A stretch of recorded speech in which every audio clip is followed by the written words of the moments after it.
the first half of Daniel, it was largely a narrative, a historical narrative, and we saw God's sovereignty displayed over kings, kingdoms, and history through some very familiar Bible stories and familiar characters. It takes place during the time that we call the Babylonian captivity, when Judah was carried away into captivity in Babylon. Well, chapter 7 begins the prophetic portion of the book of Daniel. It takes us back in time to the events of occurring between chapters 4 and 5. Daniel had a dream, and it was about the major kingdoms of the age of the Gentiles. It has many parallels with Nebuchadnezzar's dream that we read about in chapter 2. Nebuchadnezzar saw a large statue made up of 4 metals. Daniel saw 4 beasts that were coming up out of the sea. Each dream represented 4 kingdoms that would rule the earth. The kingdoms were Babylon, the Medes and Persians, the Greeks, and then finally Rome. Well, Nebuchadnezzar's dream portrayed these kingdoms from a human point of view. They were shiny, they were beautiful, they were made of strong metals, but Daniel's dream showed us God's perspective of these human empires. They were ruthless animals that devoured their enemies. They were temporary, they were self-glorifying, and they were morally corrupt. In each dream, God overcomes these earthly kingdoms in the end with his kingdom. Well, next in Daniel's dream, the Ancient of Days enters the scene. He's come in judgment. The Ancient of Days speaks of God's eternity. The vision of him with white hair and beard speaks of his purity, and the fire that flowed from the throne speaks of judgment. The court's in session, the king's on the throne, and justice is coming. Well, then last week we read about the angelic interpreter that told Daniel the meaning of the dream. It dealt mostly with the hideous 4th beast that Daniel saw coming up out of the sea. That beast had 10 horns, representing 10 kings or leaders within a revived Roman Empire. One small horn will arise, another leader, and he will conquer 3 of those kings, and then in time he will grow to be the greatest king. This is a picture of the Antichrist, who will be a world leader that captures everyone's attention. He will speak against the Most High God and attempt to wear out the saints. He will succeed for a time, but eventually the kingdom will be taken from him and given to the Son of Man and his saints. God will destroy this evil ruler along with all human kingdoms. His kingdom will be everlasting. We have the promise of reigning with him forever. And then just as a reminder, here's the chronology that we've seen in Daniel. The first 6 books are pretty much in chronological order, but then we saw last week that book 7, we actually back up in time a little bit to when the Babylonians are still reigning. Belshazzar's on the throne. And then tonight in chapter 8, it occurs just a couple years after chapter 7. So it's close in time, but it's still in that period between what we read about in chapters 4 and chapter 5. So Belshazzar is still on the throne as we come into chapter 8. This chapter is going to focus on 2 of these 4 coming Gentile kingdoms. So a bit of repetition, but only 2 of the kingdoms this time. Okay, so let's read the passage, and then if you would just make note of any important words or phrases, we'll go ahead and list those when I'm done. We're going to read the first part through verse 14, although we'll probably only get through 8 in our lesson, but we'll go ahead and read through 14 to begin with. Daniel 8. In the 3rd year of the reign of King Belshazzar, a vision appeared to me, Daniel, after that which appeared to me at first. And I saw in the vision, and when I saw, I was in Susa, the citadel, which is in the province of Elam. And I saw in the vision, and I was at the Ulai Canal. I raised my eyes and saw, and behold, a ram standing on the bank of the canal. It had 2 horns, and both horns were high, but one was higher than the other. And the higher one came up last. I saw the ram charging westward and northward and southward. No beast could stand before him, and there was no one who could rescue from his power. He did as he pleased and became great. As I was considering, behold, a male goat came from the west across the face of the whole earth, without touching the ground. And the goat had a conspicuous horn between his eyes. He came to the ram with the two horns, which I had seen standing on the bank of the canal, and he ran at him with his powerful wrath. I saw him come close to the ram, and he was enraged against him, and struck the ram and broke his two horns, and the ram had no power to stand before him. But he cast him down to the ground and trampled on him. And there was no one who could rescue the ram from his power. Then the goat became exceedingly great, but when he was strong, the great horn was broken. And instead of it, there came up 4 conspicuous horns toward the 4 winds of heaven. Out of one of them came a little horn, which grew exceedingly great toward the south, toward the east, and toward the glorious land. It grew great, even to the host of heaven. And some of the host and some of the stars it threw down to the ground and trampled on them. It became great, even as the prince of the host. And the regular burnt offering was taken away from him, and the place of his sanctuary was overthrown. And a host will be given over to it, together with the regular burnt offering, because of the transgression. And it will throw truth to the ground, and it will act and prosper. Then I heard a holy one speaking, and another holy one said to the one who spoke, "For how long is the vision concerning the regular burnt offering, the transgression that makes desolate, and the giving over of the sanctuary and host to be trampled underfoot?" And he said to me, "For 2,300 evenings and mornings, then the sanctuary shall be restored to its rightful state."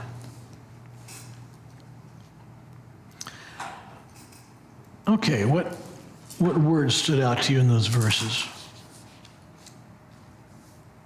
Ram and goat.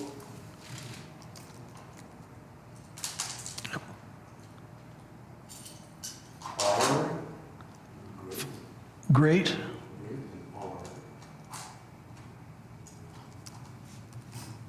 No.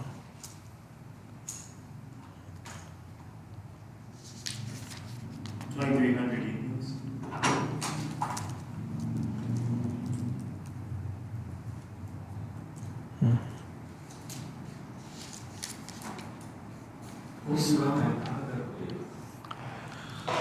I'm sorry? Holy one. Holy One.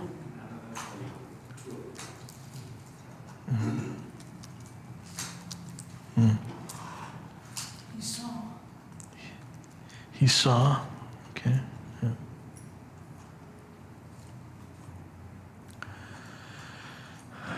Okay, good. That gives us a good beginning overview for where we're heading. Well, tonight we're going to cover some history because it reveals how accurate Daniel's vision was. God showed him what would unfold more than 200 years later. It has specific details that have caused some skeptics to challenge the authorship and the dating of the book of Daniel. And again, we see the theme of God's sovereignty over history is clearly revealed. Well, first let's note that chapters 2 and 7, if you'll recall, are written in Aramaic. We said that chapter 1 was Hebrew, 2 through 7 are in Aramaic, and now in chapter 8 we're switching back to the Hebrew again. So 2 through 7 dealt with the rise and the progress and the decline and ultimately the collapse of these future Gentile kingdoms. And now these last chapters are going to deal with how Israel will be impacted by these Gentile kingdoms. So we see that Daniel has this vision in the 3rd year of King Belshazzar. That means it was 2 years after the dream that we read about in chapter 7. So at this point, Daniel is probably in his late 60s. He's getting on in years. It's a great example for older saints today. We may retire from our professions, but we should not retire from ministry or from Christianity. We read the same thing in verse 2 that we saw in chapter 7. Daniel was looking. He was trying to take in all that was before him. He was a student of prophecy, as we should be. Well, then we see in the vision Daniel is standing in the city of Susa.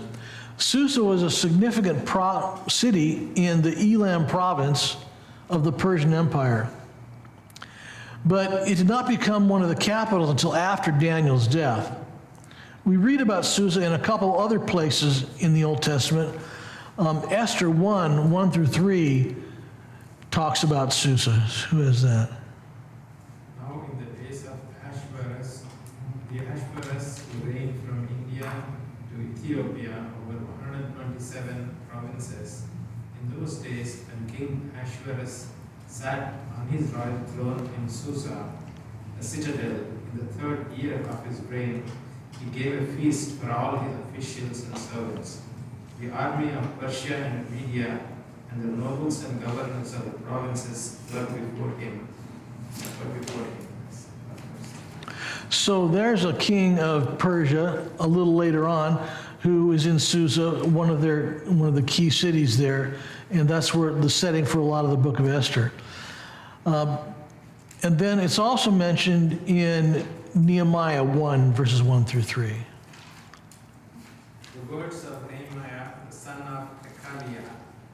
Now it happened in the month of Kislev, in the 20th year, as I was in Susa, the citadel, that Hanani, one of my brothers, came with certain men from Judah.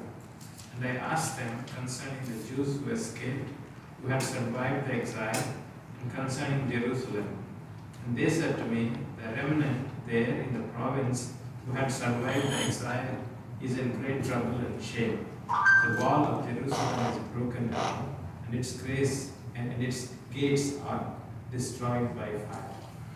So again, some while after the time of Daniel, we see that Nehemiah, who was an official of the king, he's located in the city of Susa, and that's where the inquiry begins and the whole effort to go back and rebuild the wall, rebuild the temple starts taking place. Now, it's described as a citadel city because it was heavily fortified, and it actually became the winter residence of the royal family. So like we have families that will go somewhere for the winter or go away to a cabin for the summer, the royal family would go to Susa in the wintertime. But again, that doesn't happen in Daniel's time. That doesn't happen until after Daniel's time. So even this location is a prophecy in itself. Well, here's a map of the area, and I'll magnify some of this so you can see a little bit. Let me grab this middle section here and blow that up. So you can see where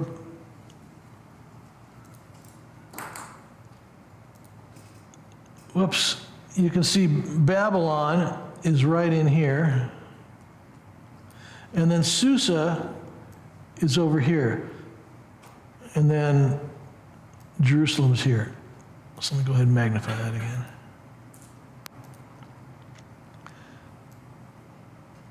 Whoop, oh, it didn't stick with my circles. Okay. Well, that didn't work. So Susa is about 250 miles to the east of Babylon, and then Jerusalem over more toward the Mediterranean Sea, a good distance away from Babylon as well. So that's generally where we're at. Okay.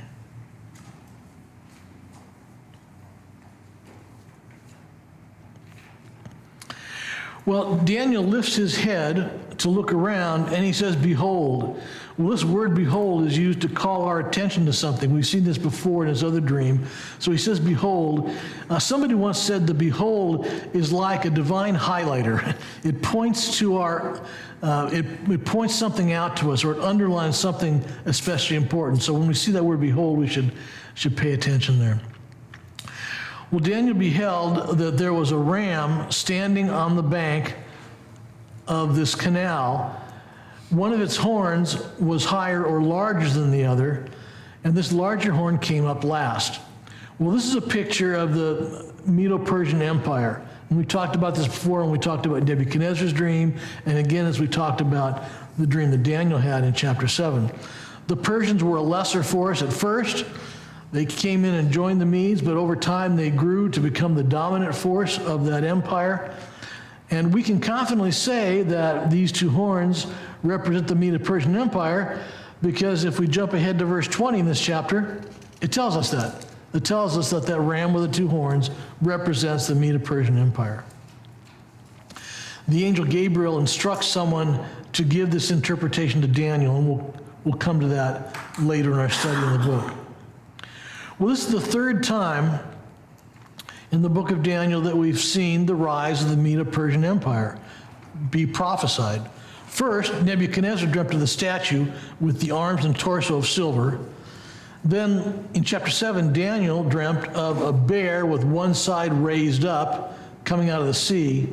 And now this empire is portrayed as a ram with one horn higher than the other. And this is appropriate because the ram was one of the prominent symbols representing the Persian Empire.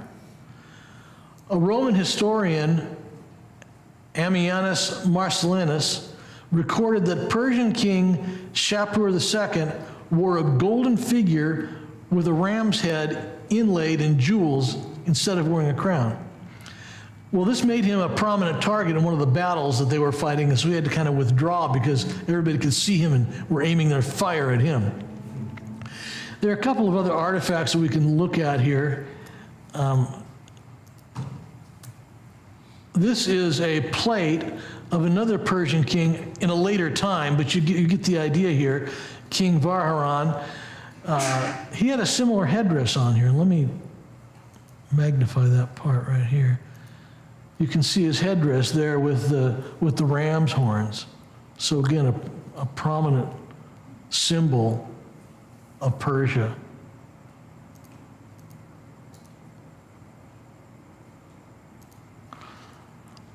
And then here is a bracelet. This is a gold bracelet. It's in a gallery in New York, but there are ram's heads on either end of it. And again, this came from that area of Persia. And it dates back to around Daniel's time. It's that old. And then there's also a golden head of a ram that's located in modern day Iran. And again, it also dates from the time of Daniel. It's currently in the Met in New York. And then we see other evidences of the ram. Persepolis was a key Persian city, and there are a lot of ruins in Persepolis, and among the ruins are these carvings on the wall. This is supposed to be some Assyrians who are bringing their tribute to the Persian king, but again, it's that icon of that ram. And then one more. This is called a raitan. It's something that they would drink out of. So they would pour the wine or whatever beverage into the flute, and then they would drink out of it. And the spout is actually probably down between the forelegs of the ram. So you'd kind of tilt it up and drink out of it, kind of like what I picture you drink out of a wine. I'm trying to say wine sack, wine skins, same kind of thing. So the spout would kind of pour it out. So they would use it at the royal banquets, and it was used by Persian kings to display their wealth or power. This is a ram, or maybe this is even an ibex. It's not really clear. But because of the way the spout was, if you were able to drink out of it without spilling all over, it showed that you were of the elite class, and you had the proper etiquette and the proper training because you could drink out of the raitan. So we see a lot of examples of this ram symbol representing Persia, and so it's appropriate that we have that representation here in this dream. Well, then it says that Daniel saw the ram charge off to the west and the north and the south. And this is appropriate because the Persian Empire is coming from the east to fulfill this prophecy. So they defeated the Babylonians to the west, Armenia and Scythia to the north, and then Egypt and Ethiopia to the south. And you can note that here the Persian Empire is described much like it was in Daniel's first dream. It was beastly. It destroys all its enemies. It selfish. It does as it pleases. It was arrogant and it was unstoppable. And so here's a map to give us a little refresher here. So you can see from this map the extent of the Persian Empire around the time of Daniel. That dark purple area toward the lower middle there, it's called Persis. That was really the heartland of Persia. That was kind of their beginning place. And they expanded out from there up to the north, over to Babylon. And you can see that they even had some influences out over into Thrace, getting near Greece, and then up north, up on either side of the Caspian Sea, and then over to Egypt and down toward Cush. So a very expansive empire. So as Daniel sees this ram just charging everywhere, nobody being able to stop it, that's what we see happening with the Persian Empire.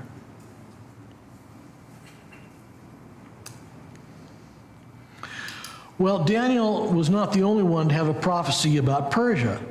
God also gave Isaiah a prophecy that Persia will be great, and in that case, he even named the king who would lead them. Somebody has Isaiah 45, 1 through 7. Thus says the Lord to his anointed, to Cyrus, whose right hand I have grasped, to subdue nations before him and to loose the belts of kings, to open doors before him, the gates may not be closed. I will go before you and level the exalted places. I will break in pieces the doors of bronze and cut through the bars of iron. I will give you the treasures of darkness and the hoards in secret places, that you may know that it is I, the Lord, the God of Israel, who call you by your name. For the sake of your servant Jacob and Israel, my chosen, I call you by your name.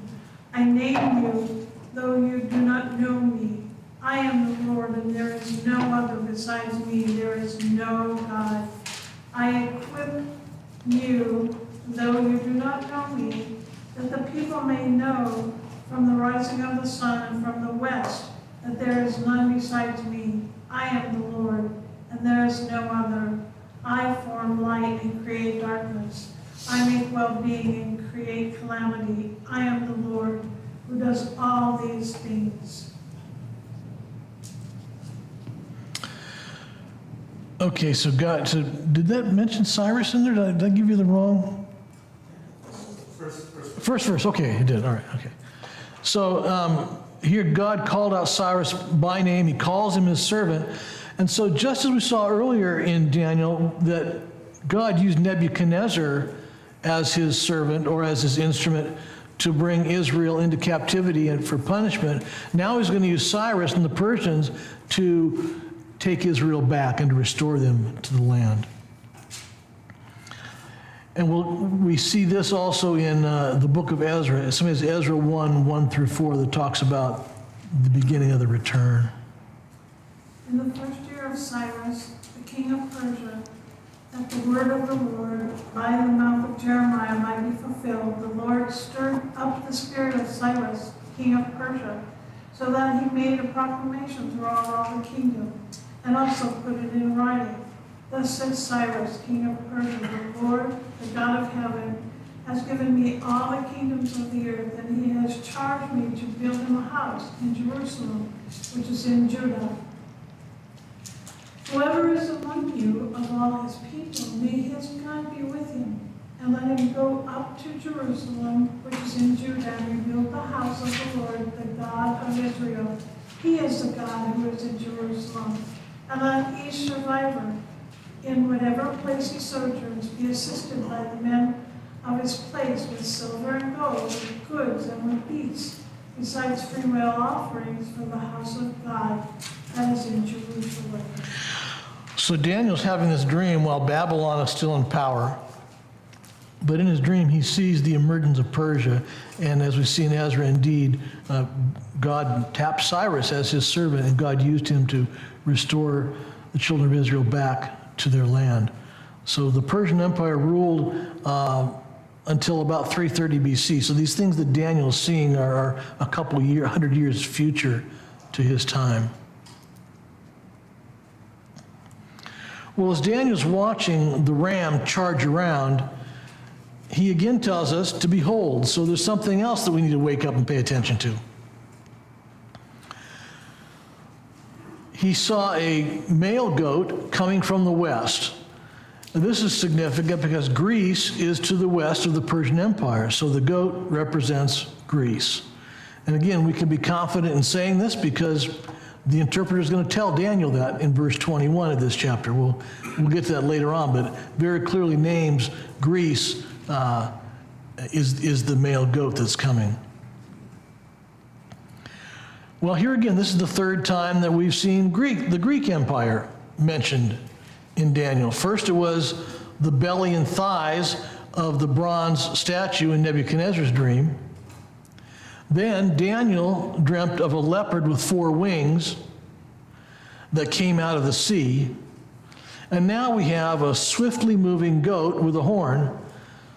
Just as the ram was the primary insignia of Persia, so the goat was a symbol of Macedonia and Greece. Well, in Daniel's day, Greece was just a number of loosely affiliated city-states. There really wasn't a nation of Greece. They each had their own government. They had cultural differences. A little later, they did form into some leagues, and they rebuffed the Persians at the Battle of Marathon in 490 BC. But at that time, no one would have thought that they could possibly be a nation. They couldn't envision these city-states being a united, dominating empire. And here's a map to give you an idea of what was happening at that time. And I'll try to magnify part of this for you. So each of those dots represents one of the independent city-states. So we've got some familiar names there. We have Sparta and Athens and Corinth, and you can see many others there. And there were times where they did form together into some coalitions or leagues for trading purposes or for some military purposes or for protection. But there's really not an organized Greece at this time. There are just these independent city-states and leagues. And this blue line that's kind of coming down and winding through there, that's the border of the Persian Empire. So things to the east of that, let me get out of here. Things to the east of that are the Persian Empire. So some of these areas that Greeks are colonizing or beginning to set up cities in are on the what we call Turkey now, on the Asia Minor mainland. But others there are over in Macedonia and Greece. And I don't know if you can see that there's a hashed area here, but those hashed areas represent where there are some Greek settlements. And there are some that even are over in Italy, on the bottom of the boot of Italy. I don't know if you can make that out or not, but Greece is even over there with some of their settlements. But again, there's not a cohesive country or empire at this time. There's individual city-states that have yet to be brought together. Well, Daniel sees the vision of this powerful Greek empire 200 years before it came to be. And we're not even sure what Daniel would have thought of by the word Greece. It was 2,200 miles west of Babylon, and he probably knew little or anything, if anything, about Greece and these Greek city-states. Well, again, getting back to some of the historical background here that lies behind all this, Philip of Macedon used military victories and some diplomacy to unite some of these Greek city-states into the League of Corinth, and that was in the 360s BC. The year 356 BC was a big year for Philip. His racehorse won at the Olympic Games, and his son Alexander was born. That year, he also conquered the town of Crenides, and he changed his name to one that you'll recognize. He renamed it Philippi, and this is later the site where Paul founded the first church in Europe, and the one that he addresses his epistle to. Well, Philip was assassinated by one of his bodyguards in 336 BC, and his son Alexander took the throne.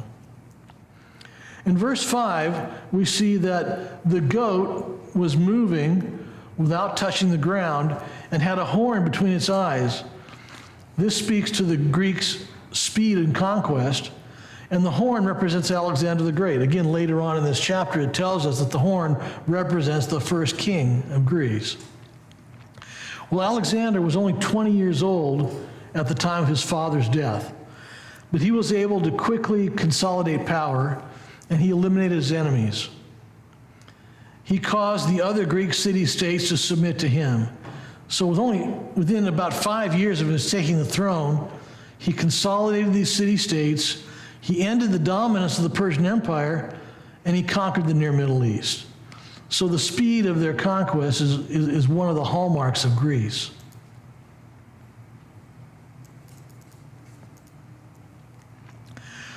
Well, verse 5 tells us that the goat came across the whole earth. And it can be said that Greece did conquer the whole earth, or what is referred to as the whole known world at that time. Obviously, there were people in other places on the earth, but that was kind of what was considered the known earth at that time. But we should also note here that God used this conquest to spread Greek culture and Greek language throughout the known world. The Koine Greek was the common dialect for the Greeks, and it became the common language of the whole earth.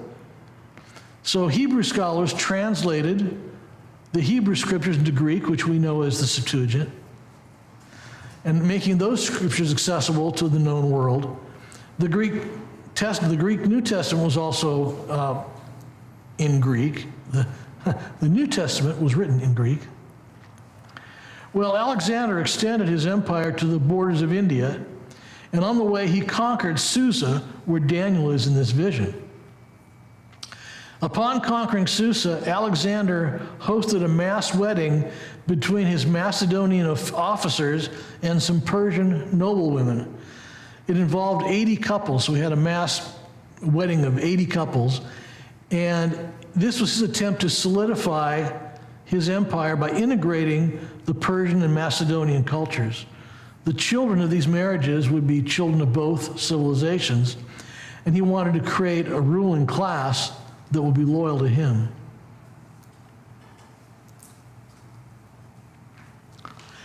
Well, the Romans would later conquer the Greeks and expand their empire, but they still had a high regard for Greek scholarship and Greek culture. They didn't try to eliminate it. They wanted to take advantage of it and build it. They elevated it. They kept many of the Greek gods, although they changed them to Roman names. They valued the contributions of the Greek poets, authors, scientists, and doctors. Well, while Greece was conquered militarily, their influence continued and became part of the foundation of what we know today as Western civilization. We need to see this history from God's perspective. The sovereign God of the universe elevated the Greeks and their language in order that the gospel could more easily be spread, and that the world might read about the redemptive plan of salvation through his Son. This is part of what Paul talks about when he uses the phrase, the fullness of time. Something as Galatians 4 and 5. But when the fullness of time had come, God sent forth his Son, born of woman, born under the law, to redeem those who were under the law, so that we might receive adoption as sons. So part of that fullness of time involves this Greek empire spreading and providing a method and a manner by which the gospel can go out and reach many people.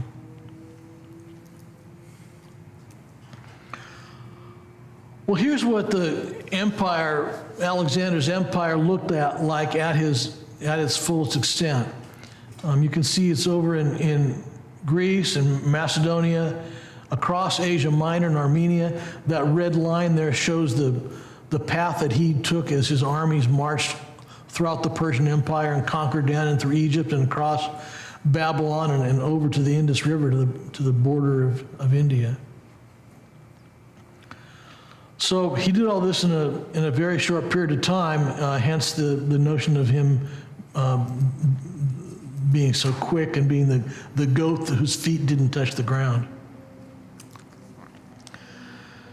In verse 7, we read that the goat was enraged with the ram and struck it, shattering its two horns.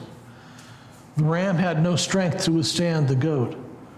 The goat moved with such force and speed that the ram was unable to resist. The ram was cast to the ground and trampled, and no one could rescue him from the power of the goat. Alexander conquered Persia primarily through 3 major battles in just over 4 years. So that vast Persian Empire was overcome in 4 years by Alexander's forces. And they were greatly outnumbered too. The Persians had huge armies. Alexander's armies were quite small by comparison. But then we read that in verse 9, the goat became exceedingly great. This doesn't just mean powerful or widespread. The Hebrew word here means great or grow, but it's frequently used to refer to divine greatness. We'll see some examples of that. 2 Samuel 7:22.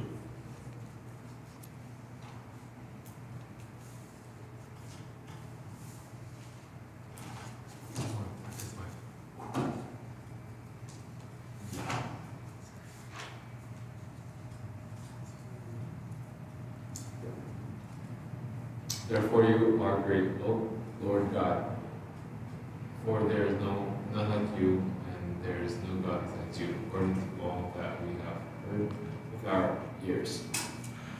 You are great, O God. David's prayer. That word great is the same word that's being used here of this horn and the goat. Psalm 104, verse 1. Bless the Lord, O my soul. O Lord my God, you are very great. You are clothed with splendor and majesty. God, again, God very great. And then finally, in Micah 5, verse 4. Micah.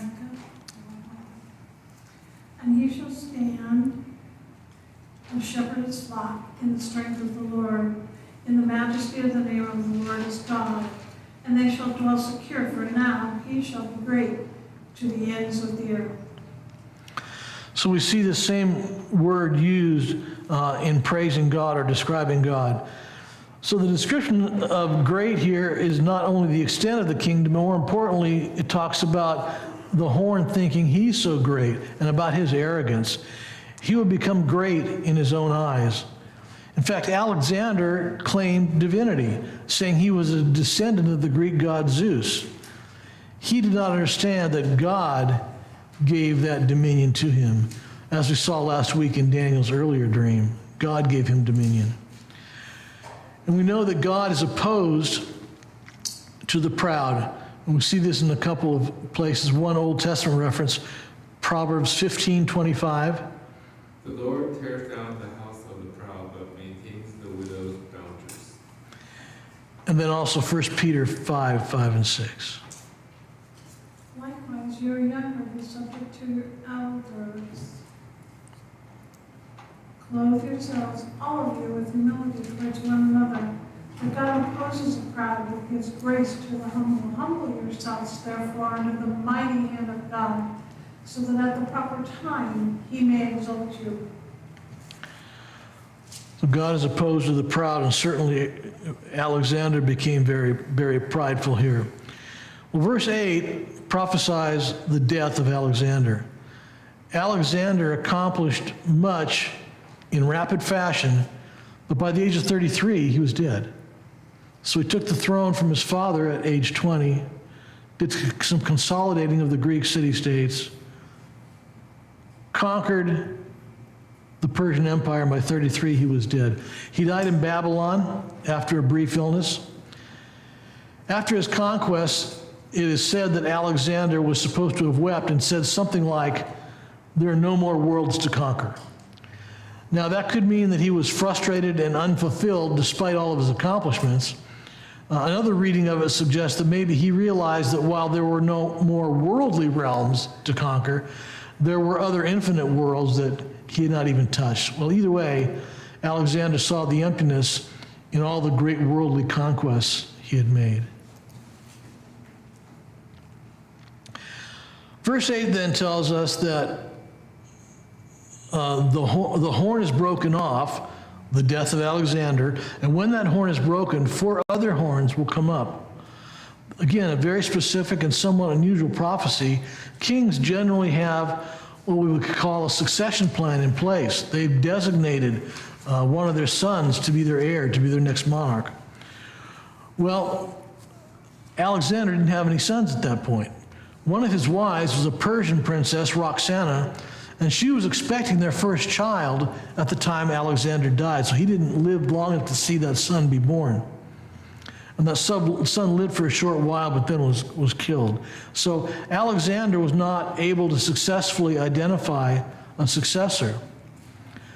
So as a result, the kingdom was divided among Alexander's 4 main generals, and that's where we get this picture of the 4 horns here. There was some fighting among these generals for territory and for position, but within about 20 years, this large Greek empire had been divided into 4 parts. And this division is referred to as the diadochi, which just means successors. So there were 4 successors then. And here's a picture of what that looked like.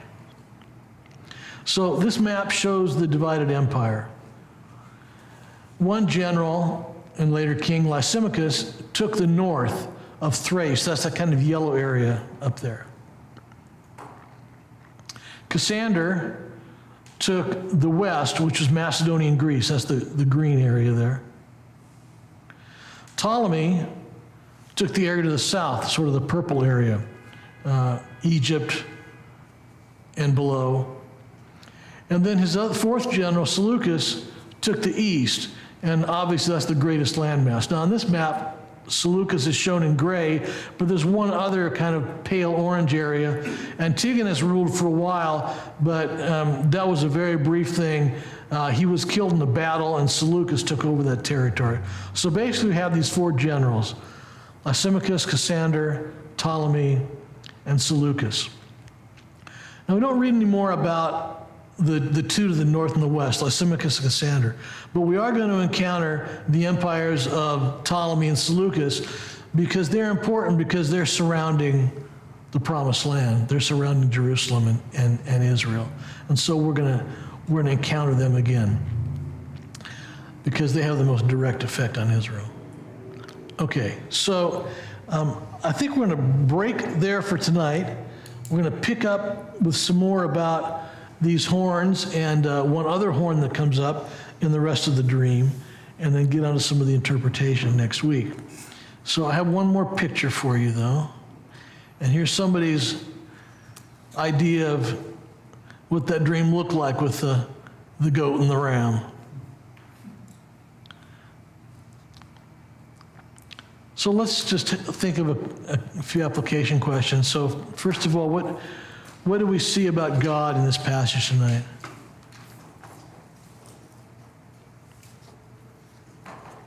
God is sovereign over history and world history and kings and kingdoms.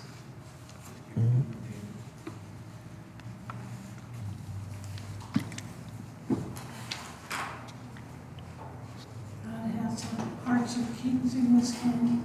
Yeah.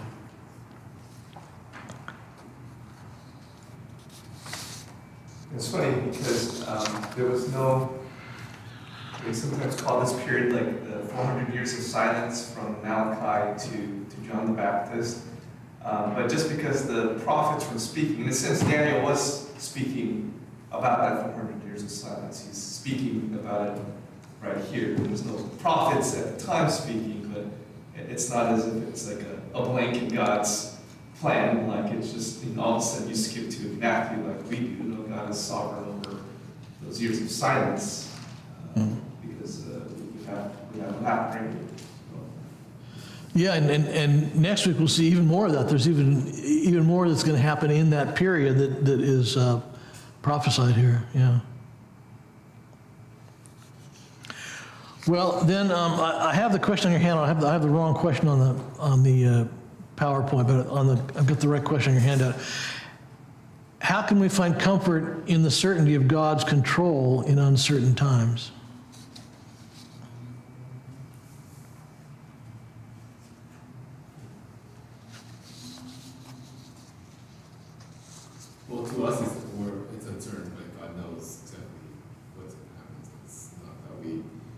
putting our trust in, I guess, ourselves and not trying to remember that God has the plan for things.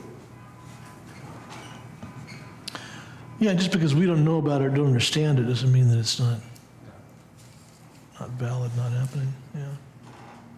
There's probably some comfort to the Jewish people that were in that years of silence to know, well, God did tell us what's happening. It's right here, so we know God's still in control, even though it seems like we don't have a prophet speaking. Yeah. They still have reason to be faithful because they knew that this was all part of what God was doing.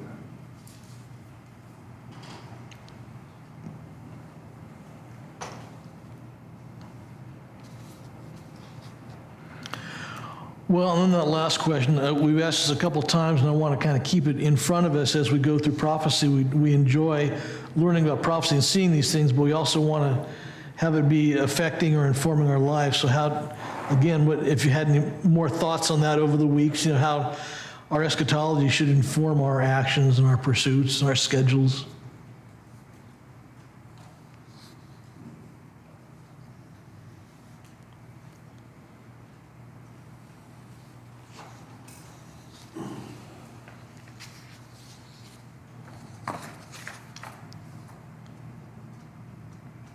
Okay, we'll keep coming back to that. I want to keep this out there as kind of a work in progress because I think it's something that we kind of chew on for a while and can return to. Certainly, you're not trying to time the stock market based on Daniel or Revelation, or try to make some your home decision or what college you go to per se based on eschatology. But when things happen that seem very big or out of your control, just remembering, okay, well, I know how this ends, and knowing that God has purpose for me and for those who love God, so take the next step, right? Be hopeful of whatever is required. Well, I think Alex said, I may be misquoting you, but I think she said something last week about, we should be positive, or I forget if it was positive or hopeful or optimistic. I think that's what we should be optimistic. It should give us that optimism. Sometimes we read about these events of the end times, and they can be pretty dire and some pretty discouraging, but we have a hope, and we should be optimistic in that regard. Yeah. Then again, what if God has like a good plan for people? Not a particularly bad plan for you. I mean, what if you're the bad guy? What if you're the bad guy? Well, repent and repent and accept Christ as your Savior, I guess is the answer. So, okay, any other comments before we wrap for tonight? Our sole mission is to get as many people from here to God. Yeah. That's all we need to worry about. Because we can't take nothing else with us. We can only take friends, family, Yeah. people you come across. Yeah. That's it.